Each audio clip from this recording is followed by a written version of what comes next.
Hello बच्चों, स्वागत है आप सभी का बायो ज्ञान के एक सुंदर से प्लेटफॉर्म पर। यहाँ हम पढ़ेंगे बायोलॉजी को सिंपल और इंटरेस्टिंग तरीके से। तो चलिए शुरू करते हैं अपनी आज की क्लास। पहले हम ये जानेंगे कि जो भी हमने कल पढ़ा उसका हम एक रिकैप लेंगे, यानी कि उसको हम रिवीजन करेंगे कि हमने कल पढ़ा क्या था है। तो बेसिकली हमने कल क्या पढ़ा था कि बायोलॉजी क्या होती है, बायोलॉजी के जनक कौन होते हैं, बायोलॉजी की डेफिनेशन क्या है, ये चीजें हमने कल पढ़ ली थी। फिर आपको बताया था कि एक वैज्ञानिक कौन था, एक वैज्ञानिक थे क्या जिसका नाम था क्या, आइकलर। ठीक है, एक वैज्ञानिक कौन थे जिनका नाम क्या था, आइकलर। आइकलर ने क्या किया था, पृथ्वी पर जितने भी पेड़ पौधे पाए जा रहे हैं, यानी कि जितने भी पादप पाए जा रहे हैं, उनको क्या कर दिया था उन्होंने, दो भागों में बांट दिया था अलग अलग है। वो दो भाग कौन कौन से थे यार, जिसमें हमारा पहला भाग आ रहा था कौन सा, क्रिप्टोगेमस। कौन सा, क्रिप्टोगेमस।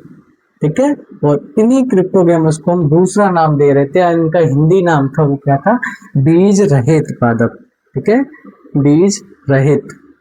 बीज रहित का मतलब सीधा सा ऐसे पेड़ पौधे, यानी क्रिप्टोगेमस कैसे हैं, ऐसे पेड़ पौधे जिसके अंदर क्या नहीं है, बीज नहीं पाया जाता है, उनको क्या कहते हैं हम, क्रिप्टोगेमस के पेड़ पौधे कहते हैं। ठीक है, दूसरा भाग था क्या था हमारा, फिनेरोगेमस। फिनेरोगेमस को क्या बोलते हैं हम, बीज युक्त पादप। ठीक है, यानी कि ऐसे पेड़ पौधे जिसके अंदर क्या पाया जाएगा, बीज पाया जाएगा, उनको क्या कहते हैं हम, फिनेरोगेमस के पादप कहते हैं। तो देखो इसमें कोई सिंपल कोई कंफ्यूजन वाली बात ही नहीं। क्या, क्रिप्टोगेमस बीज रहते हैं, यानी कि ऐसे पेड़ पौधे जिसके अंदर बीज नहीं होगा है। फिनेरोगेमस यानी कि ऐसे पेड़ पौधे जिनके अंदर बीज होता है। किसने डिवाइडेशन किया था, ये आइकलर ने किया था। अब जो क्रिप्टोगेमस के पौधे होते हैं इसके भी तीन अलग अलग पार्ट होते हैं, आपने ये नाम सुने ही होंगे, थैलोफाइट। ठीक है, थैलोफाइट, ब्रायोफाइट, ठीक है, और टेरिडोफाइट।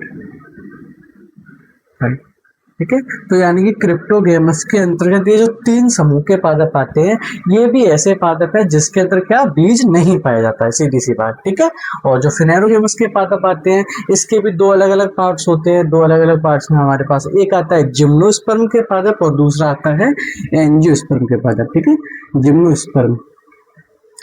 और इसी जिम्नोस्पर्म का दूसरा नाम या हिंदी नाम होता है क्या, अनावृत बीजी। क्या, अनावृत बीजी पादप।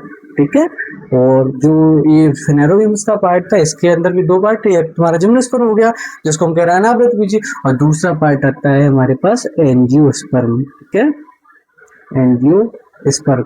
एंजियोस्पर्म को हम क्या कह रहे हैं, आवृत बीजी।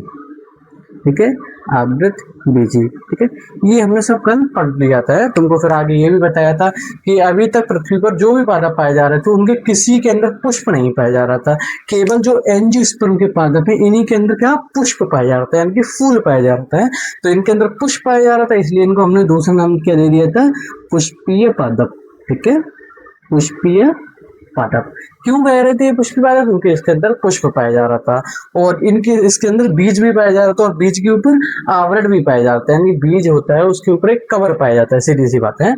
और जो जिम्नोस्पर्म के पादप में बीज इसके अंदर भी था, पर क्या था, केवल उसके बीज के ऊपर आवरण नहीं पाया जा रहा था, कवर नहीं पाया जा रहा था। ठीक है, तो अगर हम बात करते हैं कि विकास के आधार पर, यानी कि एवोल्यूशन के आधार पर पृथ्वी पर पाए जाने वाले सबसे ज्यादा पादप कौन से हैं, या सबसे आधुनिक पादप कौन से हैं, या सबसे जो पुष्प पाए जाते हैं वो वाले पादप कौन से, तो वो कौन से पादप होते हैं, वो हमारे एंजियोस्पर्म के पादप होते हैं। ठीक है, हमारे चैप्टर का नाम क्या है, पुष्पीय पादपों में लैंगिक जनन।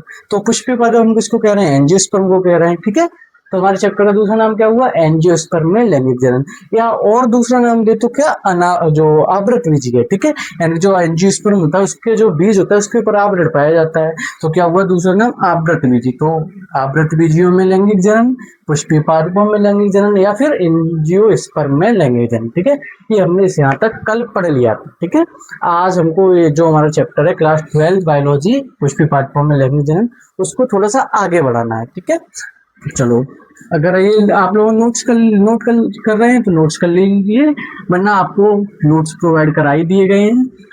ठीक है, ये था हमने कल जो पढ़ा था इसके बारे में। अब आप लोगों को बोलकर ये संरचना एक दिखाई दे रही होगी, ये है क्या चीज है, ये है क्या चीज, ये संरचना दिखाई दे रही है काफी देर से। आज मतलब जब भी लेक्चर शुरू हुआ है हमारा, लेक्चर में डायग्राम पहले ही बनाकर लाया हूँ मैं आप लोगों के लिए है। तो ये है क्या, तो ये क्या बेटा, ये है हमारा पुष्प।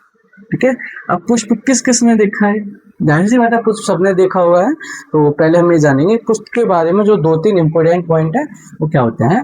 तो जो पुष्प होते हैं, अगर पुष्पों के बारे में अध्ययन करना, ठीक है, अध्ययन, जैसे कि हम क्या कर रहे हैं, अभी हम बायोलॉजी पढ़ रहे हैं, सीधी सी बात, बायोलॉजी पढ़ रहे हैं और बायोलॉजी का कौन सा भी पेड़ पौधों के बारे में पढ़ रहे हैं। तो कल बताया था कि बायोलॉजी की एक ऐसी ब्रांच होती है जिसके अंदर हम क्या करते हैं, पेड़ पौधों का अध्ययन करते हैं, उसको हम क्या कहते हैं, बॉटनी कहते हैं, यानी कि वनस्पत विज्ञान कहते हैं, यानी कि पेड़ पौधों का अध्ययन करना है। उसी तरीके से क्या पुष्पों के अध्ययन करने के लिए भी एक शाखा होती है जिसको हम क्या कहते हैं, उसको हम कहते हैं एंथोलॉजी, एंथोलॉजी, ठीक है, एंथोलॉजी यानी कि पुष्पों का अध्ययन, ठीक है, पुष्प अध्ययन क्या कहलाता है हमारा, एंथोलॉजी कहलाता है, ठीक है। दूसरा पॉइंट आता है कृषि। कृषि का सीधा सा मतलब होता है, आप लोगों ने देखा होगा बहुत सारे लोग हैं जो क्या करते हैं, अपने खेतों में फूलों को करते हैं, फूलों को खरीदते हैं, बेचना है। कृषि का मतलब क्या होता है, सीधी बात, जो भी हम फसल उगाते हैं उसको खरीदना, बेचना और उससे आमदनी यानी कि उससे पैसे कमाना, सीधी सी बात है। तो जो भी पुष्प होते हैं उनकी कृषि कहलाती है हमारी फ्लोरिकल्चर, फ्लोरिकल्चर। जैसे कि आपने एग्रीकल्चर शब्द सुना होगा, यानी खेतीबाड़ी के बारे में पढ़ना है, उसी तरीके से जो कृषि है यानी कि वो किसकी कर रहे हैं, अभी हम पुष्पों की कृषि कर रहे हैं, तो ये फ्लोरिकल्चर, ठीक है। ये दोनों पॉइंट क्लियर हुए, यानी कि पुष्पों का अध्ययन, अध्ययन यानी कि पुष्प किस तरीके का रंग का है, कहाँ पर पाया जाता है, इस ये पुष्प के कौन कौन से लक्षण होते हैं, यानी कि उसके बारे में जानना, सीधी सी बात। वो हो गया हमारा पुष्पों का अध्ययन, जिसको हम क्या कह रहे हैं, एंथोलॉजी कह रहे हैं। और पुष्पों की खेती यानी कि पुष्पों को खरीदना, बेचना, उससे पैसे कमाना, सीधी सी बात, वो क्या कहलाता है हमारा, वो फ्लोरिकल्चर कहलाता है, ठीक है। ये 2 पॉइंट है, आप लोग हमेशा याद रखेंगे इनको है। आगे हमारी जो एनसीईआरटी है वो ये कहती है कि जो भी पुष्प होता है वो क्या होता है, पुष्प एक रूपांतरित प्ररोह होता है, ठीक है, रूपांतरित, रूपांतरित प्ररोह, ठीक है। पुष्प क्या होता है, एक रूपांतरित प्ररोह होता है। अब ये प्ररोह शब्द क्या होता है, ठीक है, रूपांतरित का मतलब आप लोग समझते हैं, रूपांतरित यानी कि अपना जो रूप है उसको चेंज कर लेना, यानी कि उसका जो भी है आकार पाया जा रहा है, उसकी सादगी पाई जा रही है, उसको बदल ले लेना, सीधी सी बात, ठीक है, उसको बदल लेना है। और जो प्ररूप है वो क्या होता है, प्ररूप क्या कहते हैं, हम तना कहते हैं, सीधी सी बात सुनना, ठीक है, प्ररूप को हम कहते हैं तना।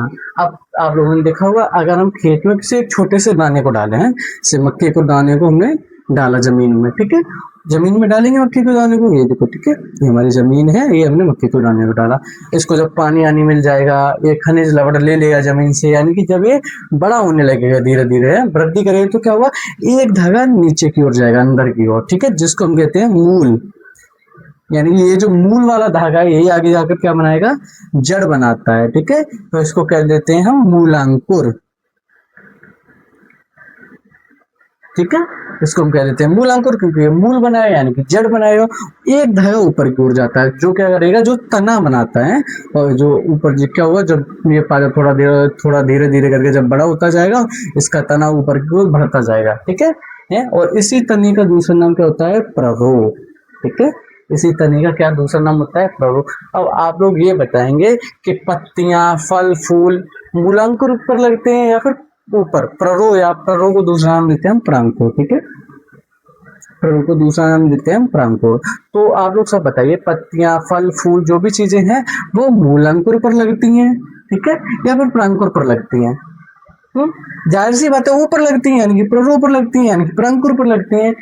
फल, फूल, पत्तियां, तना सब कहाँ होते हैं, तने के ऊपर लगते हैं ना, यानी प्रांकुर पर लगती हैं सब चीजें। तो क्या होता है यहाँ पर, जो ये तना है, जब वो धीरे धीरे करके जब वो तना बड़ा होता जाएगा और उससे क्या होगी, एक शाखा निकलेगी है, उसी शाखा के ऊपर पत्तियां लगी होंगी और इसी पत्ती के ऊपर यहाँ कोई फूल लगा होगा है। तो क्या हुआ, सीधी सी बात, ये जो तना है, तने ने अपना रूप चेंज किया, ठीक है, ये जो तना है उसने अपना रूप चेंज किया और क्या बना लिया, पुष्प बना लिया। तो इसलिए हम क्या कह रहे हैं, जो पुष्प होता है वो क्या होता है, एक रूपांतरित प्ररोह होता है। अब बताओ ये बात किस किस को क्लियर है, ठीक है। आप लोग हमेशा पहले 2 पॉइंट याद रखेंगे। पुष्प को, अगर हम पुष्प के बारे में पढ़ रहे हैं तो पुष्पों के मतलब उसके बारे में जानना, सीधी सी बात, उसकी जलवायु के बारे में जानना, वो कहाँ पाया जाएगा उसके बारे में अध्ययन करना, सीधी सी मतलब है। तो वो क्या है, वो हमारा एंथोलॉजी होता है। और पुष्पों की खेती करना, पुष्पों को खरीदना, बेचना, उससे पैसे कमाना, वो क्या होता है, वो हमारा फ्लोरिकल्चर होता है। अगला पॉइंट मैंने आपको बताया कि जो पुष्प होता है वो क्या होता है, वो एक रूपांतरित प्ररोह होता है। तनु का मतलब तना, सीधी सी बात, ठीक है। रूपांतर मतलब उसको चेंज कर लेना अपने रूप को, ठीक है। तो आप लोगों को बताया रूपांतर तना कैसे, जब भी किसी दाने को या किसी बीज को हम जब जमीन में डालते हैं तो क्या होता है, वो धीरे धीरे करके वो अपना आकार बढ़ाता है, यानी कि ऊपर की ओर उसका तना बढ़ता जाता है, नीचे उसकी जड़ बढ़ती जाती है। तो जो तना होता है, तने के ऊपर क्या लगे होते हैं, पत्तियां आती हैं, उसी पर फूल आते हैं। तो फूल का तने के ऊपर आ रहे हैं, यानी कि वो क्या है, तने का रूप चेंज हुआ है, सीधी सी बात है, यानी कि तने ने अपना रूप चेंज किया और फूल बना लिया ऊपर की ओर। तो आप ये बताइए, अब आपको ये 3 पॉइंट क्लियर है आप सभी को, ठीक है। ये हमारी प्यारा सा छोटा सा पुष्प, ठीक है। अब चलो आगे चलते हैं, हमें नोट करते जाइए साथ के साथ, है।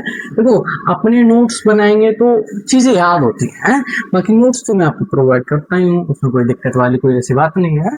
तो अब हमको पढ़ना है कि जो पुष्प होता है उसके भाग क्या होते हैं, यानी जो पुष्प में जो पत्तियां भी पाई जा रही हैं, उसमें रंग बिरंगी पत्तियां भी पाई जा रही हैं, डंठल भी पाई जा रही है, बहुत सारी चीजें पाई जाती हैं पुष्प में। तो जो पुष्प होता है, पुष्प को क्या 4 भागों में, यानी कि पुष्प के 4 भाग होते हैं, पुष्प के 4 भाग होते हैं। उन चारों भागों को हम क्या कहते हैं, पुष्प पत्र कहते हैं, ठीक है। उन चारों भागों को क्या कहते हैं, हम पुष्प पत्र कहते हैं, ठीक है। पत्र यानी कि पत्तियां, देखा है क्या होता है, जो पुष्प होता है उसकी ग्रीन पत्तियां होती हैं, रंग बिरंगी पत्तियां होती हैं, तो उन्हीं सभी पत्तियों को हम क्या कहते हैं, पुष्प पत्र कहते हैं, सीधी सी बात है। और मुख्यतः, ठीक है, मुख्यतः यानी स्पेशली इम्पोर्टेंटली, जब पुष्प में 4 भाग होते हैं, वो 4 भाग कौन कौन से होते हैं, पहले हम उनके नाम जानेंगे, फिर बाद में जानेंगे वो भाग है कौन कौन सा, ठीक है। तो सबसे बाहर क्या पाया जाता है, बाह्य दल पाया जाता है, ठीक है। सबसे बाहर क्या पाया जाता है, बाह्य दल पाया जाता है। उसके अंदर क्या पाया जाएगा, दल पाया जाता है बेटा, ठीक है।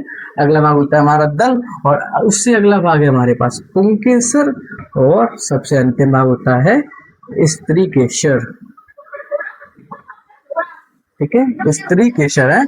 अब देखो क्या होता है, ये भाईदल है क्या चीज है, तो आप सभी ने फूल देखा होगा, फूल के बाद जो हरी कलर की पत्तियां होती हैं, हरी कलर की पत्तियां देखिए, आपने देखा होगा जब भी फूल खिला ना हो, यानी कलिक अवस्था में, गुलाब का फूल देखो, वो जब भी फूल खिला नहीं होता है सुबह सुबह, वो हरी कलर की पत्तियां उसको बंद करके रखती हैं, ठीक है। हरे कलर की पत्तियां क्या करते हैं, उसको बंद करके रखते हैं, यानी जो पत्तियां बाहर पाई जाती हैं, वो कैसी हरी कलर की पत्तियां होती है, यानी जो भाई दल क्या है, सीधी सी बात, पुष्प में जो बाहर पाई जाती हैं पत्तियां, ठीक है। जो पुष्प में बाहर पत्तियां पाई जाती है उसको क्या कहते हैं, हम भाईदल कहते हैं। इनका रंग कैसा होता है, हरा रंग होता है, ठीक है बेटा। तो ये जो हमारी पत्तियां हैं जो बाहर की ओर पाई जा रही हैं, ठीक है, ऐसे पुष्प खिला हुआ है हमारा, अभी जो पत्तियां बाहर की ओर पाई जा रही हैं, इनको क्या कह रहे हैं हम, बाह्य दल कह रहे हैं, ठीक है। अब आप लोग ये बात बताइए हमको कि फूल में एक हरी पत्ती होती है, बहुत सारी हरी पत्ती होती हैं, बहुत सारी हरी पत्तियां होती हैं। तो ये जो एक अगर पत्ती है उसको हम बाह्य दल कह रहे हैं, अगर बहुत सारी पत्तियां पाई जा रही हैं तो उसको हम कहते हैं बाह्य दल पुंज, ठीक है। पुंज मतलब समूह, ठीक है, पुंज मतलब समूह, यानी कि बाह्य दलों का एक समूह क्या होता है हमारा, बाह्य दल पुंज कहलाता है, ठीक है।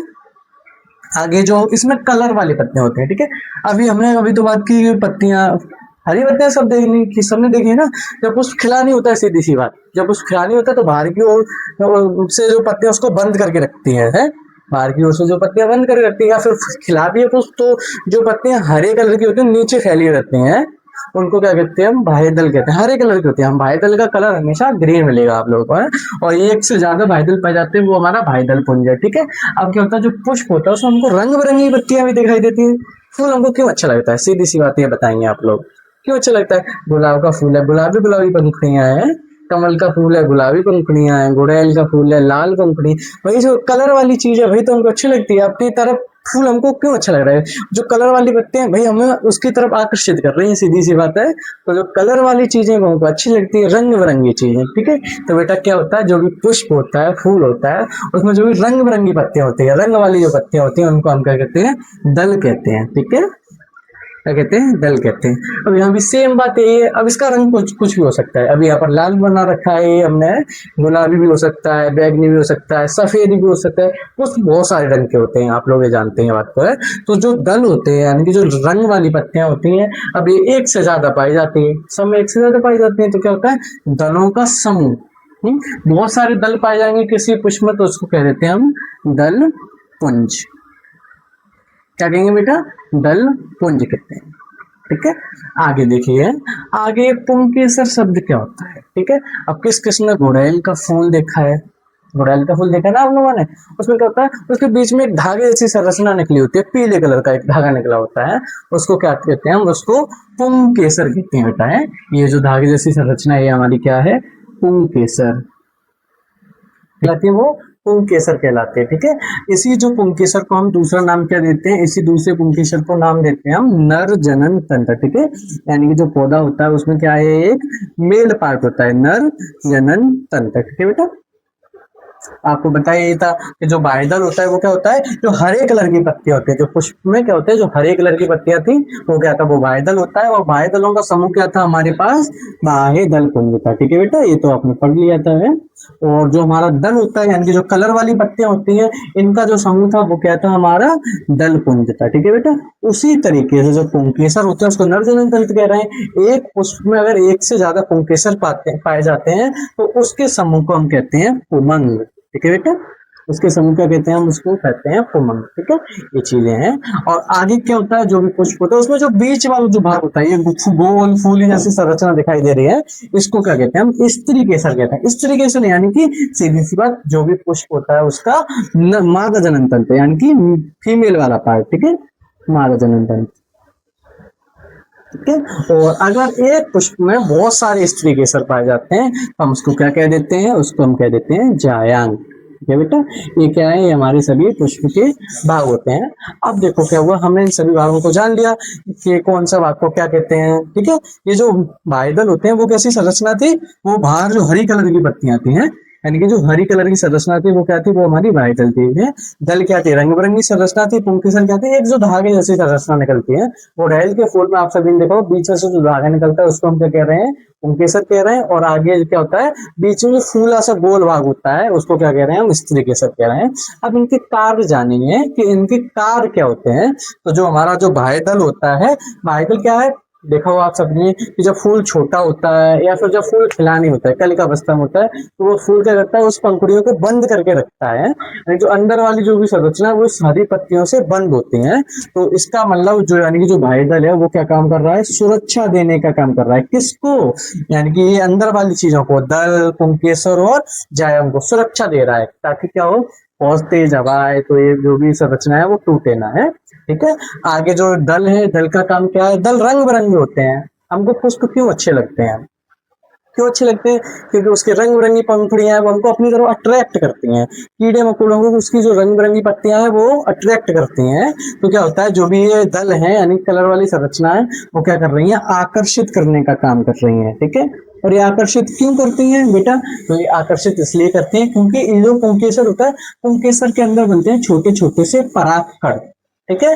अभी लोड मत लेना, ये क्या है परागकण, क्या है ये सब चीजें थोड़ा सा समझ लेंगे। बस क्या होता है, जो भी पुंकेसर होता है उसके अंदर जो भी परागकण बनते हैं, हमको उसको यहाँ पर पहुंचाना होता है, यानी कि यहाँ पे जो भी हमारा स्त्री केसर है वहां पर पहुंचाना होता है। ठीक है। किसको, पुंकेसर को, जो भी इसके अंदर परागकण बनेंगे पुंकेसर के उसको। ठीक है। ये यहाँ से परागकण यहाँ तक पहुंचने की क्रिया कहलाती है हमारी परागण। न समझ में आया कोई बात नहीं, केवल इतना समझना है कि जो भी दल होते हैं वो हमको क्यों अच्छे लगते हैं, क्योंकि वो रंग बिरंगी संरचना होती है, रंग बिरंगी चीजें अच्छी लगती हैं, तो इसलिए हम क्या होते हैं, उसकी तरफ अट्रैक्ट हो जाते हैं। ठीक है। तो जो ये इनका काम क्या है, केवल आकर्षित करने का।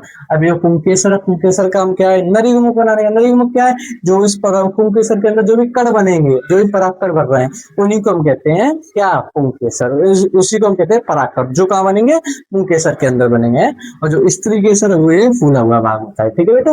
अब देखो यहाँ पर क्या, हमारे पास चार संरचनाएं पड़ी, जिसमें से दो संरचनाएं ये वाली पुंकेसर और स्त्री केसर, ये क्या काम कर रहे हैं, ये जनन में सहायता कर रहे हैं, यानी कि ये जनन कर रहे हैं, नर जनन तंत्र, मादा जनन तंत्र, ये जनन कर रहे हैं।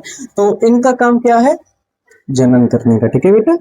और ये जो दो संरचना है, बाह्य दल और दल, इनका काम क्या है, इनको सहायता देने का है। तो बाह्य दल और जो दल है वो क्या कर रहे हैं, सहायता कर रहे हैं। ठीक है बेटा।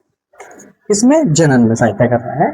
अभी आप लोगों ने देखा कि हमने ये वाला जो पुष्प है, इसमें देखो पुंकेसर भी हमारे पास और स्त्री केसर या जायंग भी है। तो यानी कि ये ऐसा फूल है, इसमें दोनों पार्ट पाए जा रहे हैं। आप लोग हमेशा याद रखेंगे कि जो पुष्प होते हैं वो दो तरीके के पाए जाते हैं, एक लिंगी पुष्प होते हैं और एक द्विलिंगी पुष्प होते हैं। ठीक है। एक लिंगी और द्विलिंगी।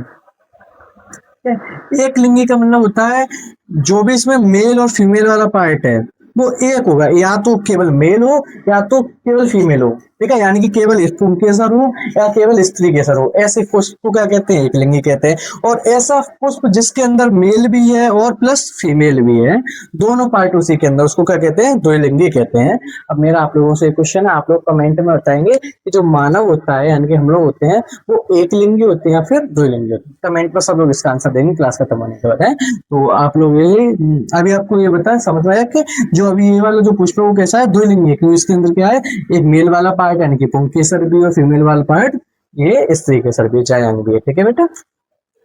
अब देखो है, जो हमारे पास जो ये जायांग होता है, जायांग के भी तीन भाग होते हैं। जो ऊपर वाला ये जो भाग है, ये फैला फैला सा ऊपर जो भाग होता है, इसको हम कहते हैं वर्तिकाग्र, ठीक है बेटा, इसको हम कहते हैं वर्तिकाग्र।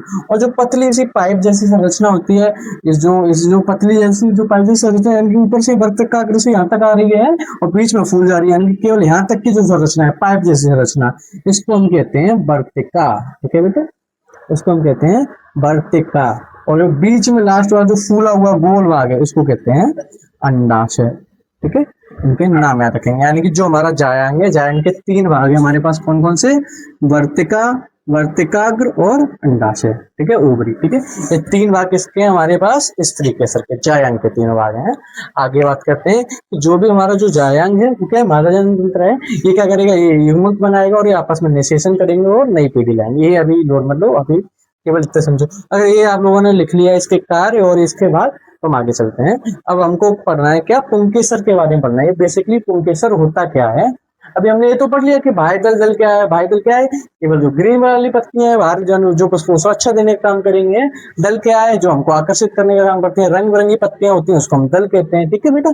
और जो अब हमको बेसिकली क्या करना है, थ्योरी में, मतलब यानी कि उसको विस्तार से पढ़ना है कि ये पुंकेसर क्या है, परागकण क्या है। अभी आपको बताया था कि इसके अंदर परागकण वो क्या होते हैं, अब इस चीजों के बारे में पढ़ेंगे। तो अब फर्स्ट हेडिंग है जो हमारी वो क्या है, पुंकेसर, ये बेटा फर्स्ट हेडिंग क्या है हमारी, पुंकेसर,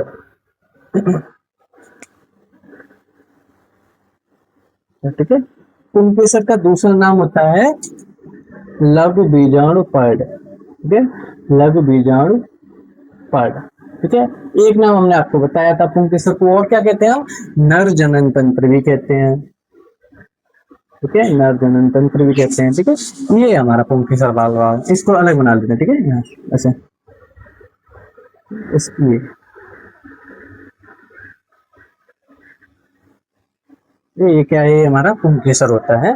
पुंकेसर के अंदर जैसे कि जायांग को हमने तीन भागों में बांटा, वर्तिका, अग्रवर्तिका और अंडाशय फूला हुआ, उसी तरीके जो हमारा पुंकेसर होता है, पुंकेसर के भी अंदर कितने तीन भाग होते हैं। तीन भागों से ये जो तंतु जैसा आया है, धागे जैसी संरचना है, इसको हम कहते हैं पुतंतु, ठीक है, पुतंतु, ठीक है बेटा। और जो यहाँ पर ऊपर जो कोष्टक जैसी संरचना है, इसको कहते हैं हम परागकोश, इसको हम कहते हैं परागकोश, ठीक है। और ये जो पुतंतु है और जो परागकोश है, ये आपस में एक संरचना द्वारा जुड़े हैं यहाँ पर, ठीक है, जुड़े ना, पुतंतु और परागकोश का एक संरचना द्वारा जुड़े हैं। इनको जोड़ने का काम कौन करता है, संयोजक, ठीक है, संयोजक बोल दें या फिर बोल दें संयोजी, ठीक है। ये क्या कर रहे हैं, इसको पुंकेसर को यानी पुंकेसर के परागकोश और पुतंतु को जोड़ने का काम कर रहा है, क्या, ये संयोजक है। आप लोग ये देखिए पहले कि जो भी पुंकेसर है हमारे पास, इसमें दो पालियां दिखाई दे रही हैं, दो पालियां यानी कि एक खाना ये वाला और एक खाना ये वाला दिखाई दे रहा है ना, देखिए एक पाली ये और एक पाली ये है। तो क्या हुआ, जो हमारा पुंकेसर है वो कैसी संरचना है, एक द्विपालित, ठीक है, पुंकेसर कैसी संरचना है, द्विपालित, दो लाइनें दिख रही हैं, यानी कि एक पाली इधर वाली अलग, एक पाली इधर वाली अलग। तो पुंकेसर कैसी संरचना है हमारी, एक द्विपालित संरचना है, ठीक है।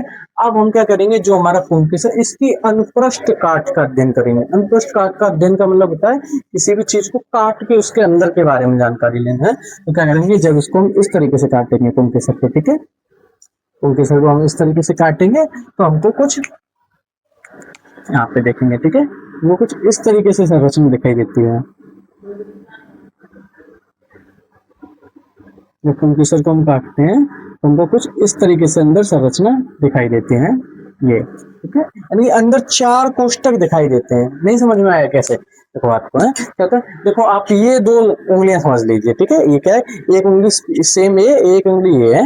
ये क्या है, दो पालियां हैं, एक पराकोष की दो पालियां हैं। जब इसको हम ऊपर से काटेंगे, जब इसको ऊपर से काटेंगे और ऐसे देखनी तुमको ये चार दिख रहे हैं, एक दो तीन चार, चार उंगली दिख रही है। अब किसने लेडी फिंगर भिंडी को देखा है, जब हम भिंडी को काटते हैं, एक पाली होती है उसको काटते हैं, अंदर बहुत छोटे छोटे खाने से दिखाई देते हैं, उसकी क्या होती है, अंदर कोष्टक होते हैं।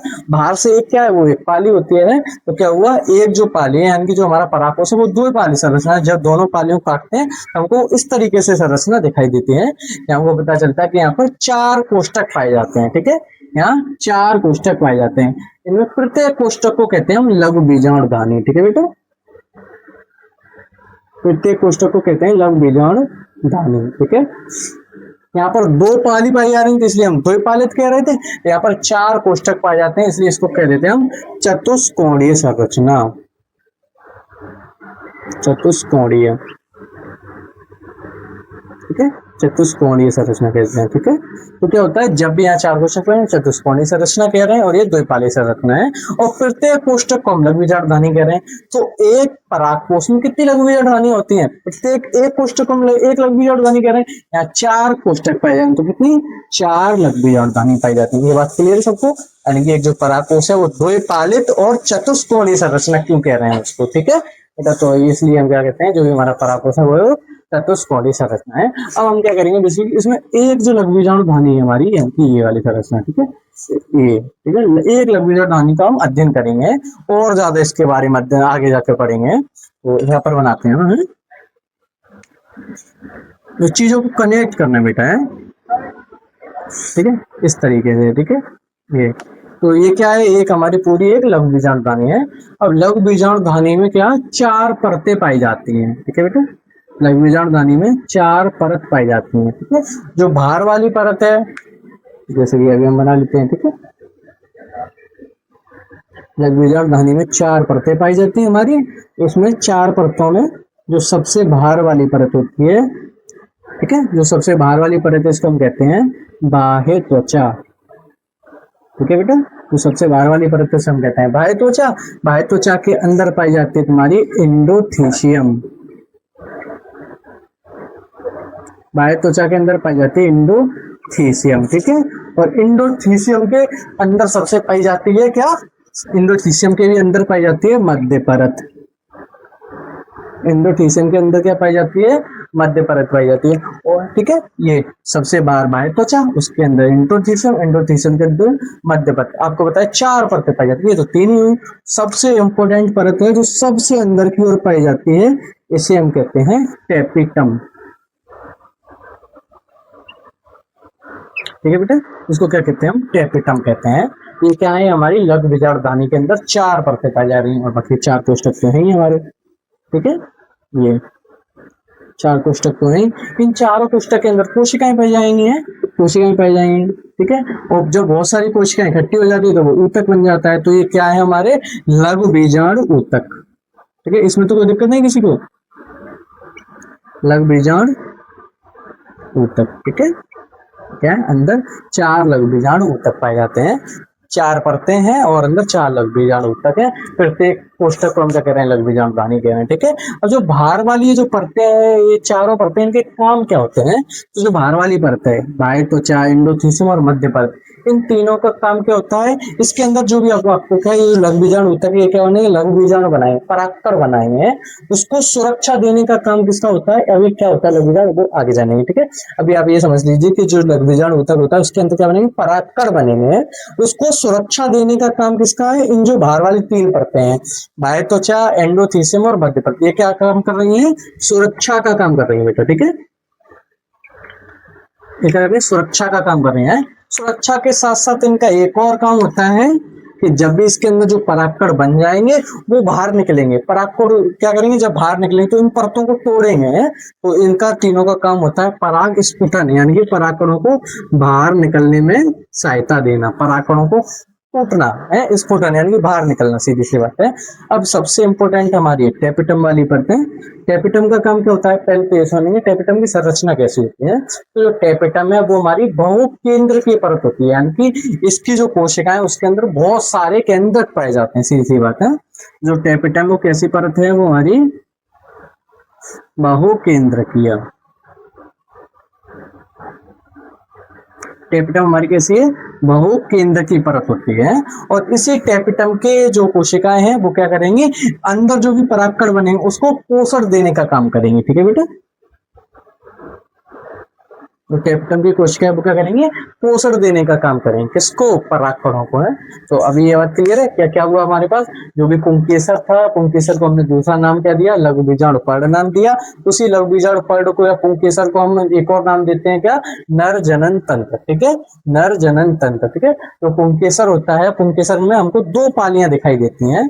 तो दो पालियां दिखाई देती है, इसलिए पुंकेसर कैसी संरचना, एक द्विपाली संरचना। जब उन पालियों को हम काटते हैं, यानी कि उसकी अनुप्रस्थ काट का अध्ययन करते हैं, उसको काटा हमने है, तो वो पहले समझ लो कि जो भी पुंकेसर होता है कौन कौन से भाग हैं। पुंकेसर के अंदर तीन भाग थे, यानी जो धागे जैसी संरचना को तंतु, और ऊपर वाले जो कोषों जैसी जो यानी कोष्ठक जैसी संरचना उसको परागकोष कह रहे हैं हम। इन दोनों को जोड़ने का काम संयोजी कर रहे हैं। जब इसको काटते हैं तो अध्ययन करते हैं तो हमको पता चलता है इसके अंदर 4 कोष्ठक पाए जाते हैं।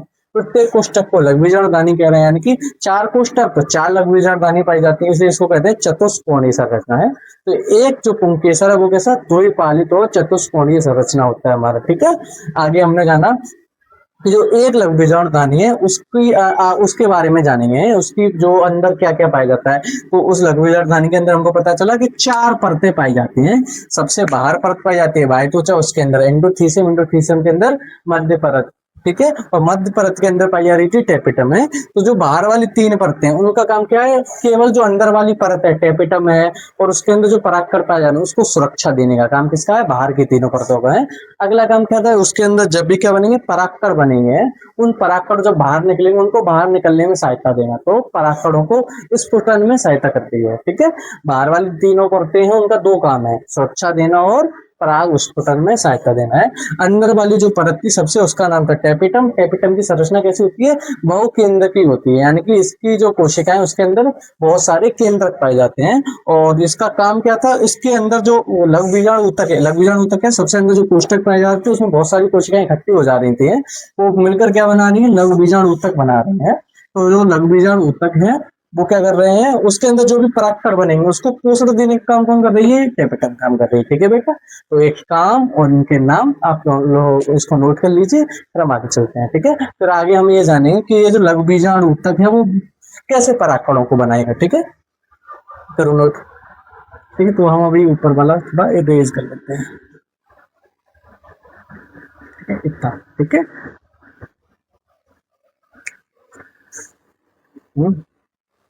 ठीक है, तो जो इसमें जो यानी कि जो लघु बीजाणु ऊतक है, तो ऊतक क्या होते हैं, बहुत सारी कोशिकाओं का इकट्ठा होना है। बहुत सारी कोशिकाएं इकट्ठी हो जाती है, इसको कहते हैं लघु बीजाणु ऊतक। और इसी लघु बीजाणु ऊतक को पोषण देने का कौन काम कर रही है, टेपिटम काम कर रही है। तो क्या होगा, इसमें से एक जो कोशिका है, एक कोशिका बहुत सारा पोषण ले लेगी और अपने आप को और सभी कोशिकाओं से अलग कर लेगी, बड़ा कर लेगी, सीधी सी बात। तो उस कोशिका को हम कहेंगे लघु बीजाणु, लघु बीजाणु मात्र कोशिका।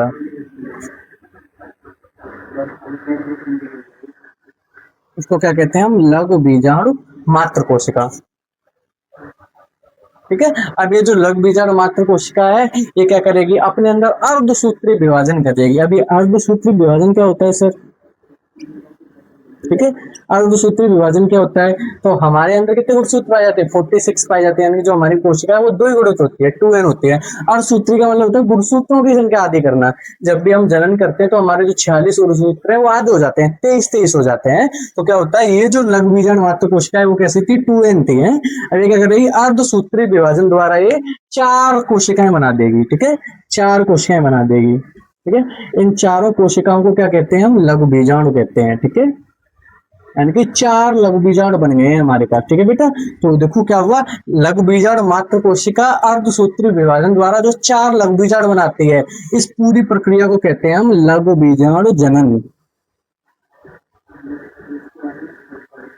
इसको क्या कहते हैं हम, लघु बीजाणु जनन कहते हैं, ठीक है। लघु बीजाणु मात्र कोशिका के द्वारा अर्धसूत्री विभाजन हुआ और 4 लघु बीजाणु बने, इसको क्या कह रहे हैं हम, लघु बीजाणु जनन कह रहे हैं, ठीक है बेटा। अब देखो आज का जो टॉपिक है हमारा, हम इसको इतना ही रखेंगे, क्योंकि इसके आगे क्या जो लघु बीजाणु है वो हमारा किस तरीके से परागकण बनाए इसको हम कल पढ़ेंगे, हैं बेटा। देखो अच्छे से पढ़ते रहिए, जो भी कॉन्सेप्ट ना समझना है क्वेश्चन को हमको कमेंट में भेज दीजिए, है। और कोई और डाउट होता है तो हमारा जो इंस्टाग्राम पेज है साहिल सर बायोकेम, वहां पर हमको मैसेज कर सकते हैं। तो पढ़ते रहिए, अच्छे से बने रहिए, पानी पीते रहिए, गर्मी बहुत है। धन्यवाद, थैंक यू।